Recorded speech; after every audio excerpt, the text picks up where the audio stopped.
নমস্কার সম্মানিত দর্শকবৃন্দ, পশ্চিমবঙ্গে 14,000 শূন্য পদে হোমগার্ড ভলেন্টিয়ার নিয়োগ করা চলছে। তো বিভিন্ন থানার আন্ডারে কিন্তু শূন্যপদ প্রকাশিত হয়েছে।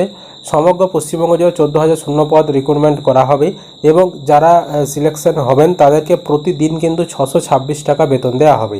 কোনো টাকা পয়সা লাগবে না আবেদন করার জন্য। কিভাবে আবেদন করবেন, কি বলা হচ্ছে, কি কাজ করতে হবে, সমস্ত কিছু জানাবো আজকের এই ভিডিওতে। তার আগে ছোট্ট একটি অনুরোধ, চ্যানেলে নতুন হলে চ্যানেলটিকে অবশ্যই সাবস্ক্রাইব করবেন, বন্ধুদেরকে ভিডিওটি শেয়ার করে দেবেন আর ভিডিও ভালো লাগলে একটি লাইক করে দিয়ে যাবেন। চলুন বিস্তারিত এবার দেখিয়ে দিচ্ছি। তো এখানে দেখতে পাচ্ছেন অফিসিয়াল বিজ্ঞপ্তি প্রকাশ করা হয়েছে government of West Bengal home and hill affairs ডিপার্টমেন্টের তরফ থেকে। দিয়ে এখানে সাবজেক্ট বিষয়বস্তু হিসেবে বলা রয়েছে যে হোমগার্ড ভলেন্টিয়ার নিয়োগ করা হবে এবং এখানে দেখতে পাচ্ছেন যে এর জন্য কত টাকা বরাদ্দ করা হয়েছে। এই তার সংখ্যাটা এখানে দেখতে পাচ্ছেন না, 87,40,000 এখানে কিন্তু বরাদ্দ করা হয়েছে এবং 626 টাকা প্রতিদিন বেতন দেওয়া হবে এবং 14,000 কিন্তু হোম গার্ড ভলেন্টিয়ার এখানে রিক্রুটমেন্ট করা হবে। এবং এখানে দেখুন এবার থানার নামগুলো দেওয়া রয়েছে বা ডিস্ট্রিক্ট অনুযায়ী কিন্তু কতজন নিয়োগ করা হবে তার কিন্তু সংখ্যাটা দেওয়া রয়েছে।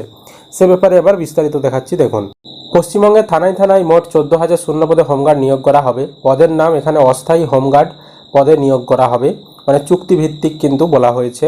তারপর শিক্ষাগত যোগ্যতা হিসেবে বলা হচ্ছে প্রার্থীদের ন্যূনতম অষ্টম শ্রেণী পাস হতে হবে। তবে কারো যদি বেশি পড়াশোনা থাকে, মানে মাধ্যমিক, উচ্চ মাধ্যমিক, গ্র্যাজুয়েশন, পোস্ট গ্র্যাজুয়েশন, তারাও কিন্তু আবেদন করতে পারবে। বয়স কত লাগবে না, অফিসিয়াল বিজ্ঞপ্তিতে বয়স সম্পর্কে কিছু বলা নেই, তবে ন্যূনতম 18 বছর তো হতেই হবে। পুরুষ মহিলা উভয়ই কিন্তু আবেদন করতে পারবে। তারপর বলেছে বেতন, প্রতিদিন 626 টাকা বেতন দেওয়া হবে। তারপর দেখুন প্রশিক্ষণ, এখানে আমাদের সিলেকশন হওয়ার পর একটা কিন্তু প্রশিক্ষণ মানে ট্রেনিং দেওয়া হবে। সেই ট্রেনিংটা চলবে, 3 দিনের একটা ট্রেনিং দেওয়া হবে।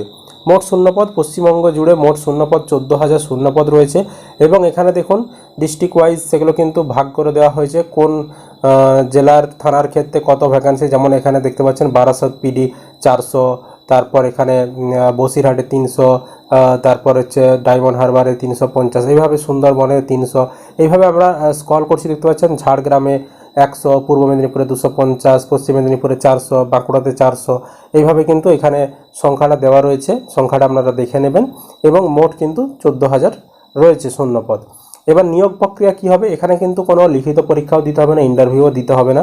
শারীরিক সক্ষমতা থাকলে আপনাদেরকে কিন্তু সরাসরি এই পদে নিয়োগ করে নেওয়া হবে, কারণ এটা জরুরি ভিত্তিতে নিয়োগ করা হচ্ছে, হাতে বেশি সময় নেই, তাই কিন্তু এত আর কিন্তু পরীক্ষা বা ইন্টারভিউ এসব কিন্তু নেওয়া হবে না। কিভাবে আবেদন করবেন এবার দেখুন, এখানে বলা হচ্ছে অফিসিয়াল বিজ্ঞপ্তির সাথে কোনো রকম আবেদনের ফর্ম দেওয়া নেই। আপনাদেরকে কিন্তু আপনাদের লোকাল থানাতে যেতে হবে, গিয়ে সেখানে সাদা কাগজে দরখাস্ত লিখতে হবে যে আপনি আবেদন করতে চান, আপনার নাম এই, ঠিকানা এই, সেইগুলো কিন্তু আপনাদেরকে সাদা কাগজে লিখে জমা দিতে হবে। এবার কী কী কাগজপত্র লাগবে, আধার কার্ড, ভোটার কার্ড, শিক্ষাগত যোগ্যতার মার্কশিট মানে কতদূর পড়াশোনা করেছেন, এবং শিক্ষাগত যোগ্যতার অ্যাডমিট কার্ড এবং ব্যাংকের পাসবইয়ের জেরক্স কিন্তু জমা লাগতে হবে বা আবেদনের সময় দিতে হবে। তারপর বলেছে কি কাজ করতে হবে না, 10 দিনের জন্য চুক্তি ভিত্তিতে নিয়োগ করা হবে। দুর্গা পুজোতে মূলত ভিড় সামলানোর কাজ করতে হবে আপনাদেরকে। এছাড়া ভলেন্টিয়ার হিসেবে পুলিশকে কাজে সাহায্য করতে হবে। দুর্গা পুজোতে প্রচুর ভিড় আরে হয়, লাইন মেনটেন করা, পূজা মণ্ডপে ভিড় নিয়ন্ত্রণ করা বা পুলিশের কাজে সাহায্য করা, এই সকল কাজগুলো আপনাদেরকে করতে হবে। এবার দেখুন আমাদের মনে একটা প্রশ্ন আছে, এটা কোনো স্থায়ী চাকরি কিনা। এটা কিন্তু স্থায়ী চাকরি নয়, এটা প্রতি বছরই এরকম নেওয়া হয়ে থাকে, এবছরও নেওয়া হচ্ছে। দুর্গাপূজার মূলত এই ভিড় সামাল দেওয়ার জন্য বা কোনো যাতে যা পুলিশের কাজে সাহায্য হয়, এত তো পুলিশ নেই এত ভিড় নিয়ন্ত্রণ করার জন্য, সেই কারণে কিন্তু এই ভলেন্টিয়ারগুলো নিয়োগ করা হচ্ছে। এবার আপনাদেরকে আবেদন করার জন্য বললাম যে নিকটবর্তী থানাতে যোগাযোগ করুন, সেখানে করতে পারবেন। আর আবেদনের লাস্ট ডেট কিন্তু বেশি দিন সেরকম নেই, 5ই অক্টোবর বলা হচ্ছিল।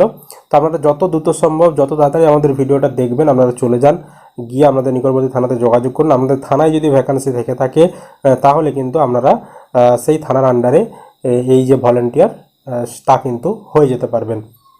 এটাই ছিল আপডেট। আশা করি আপনারা ভিডিওটা বুঝতে পেরেছেন। যদি ভিডিও ভালো লেগে থাকে অবশ্যই কিন্তু একটি লাইক করে দিয়ে যাবেন, আর চ্যানেলে নতুন হলে চ্যানেলটিকে সাবস্ক্রাইব করবেন, বন্ধুদেরকে ভিডিওটি শেয়ার করে তাদেরকেও কিন্তু খবরটি জানতে সাহায্য করবেন।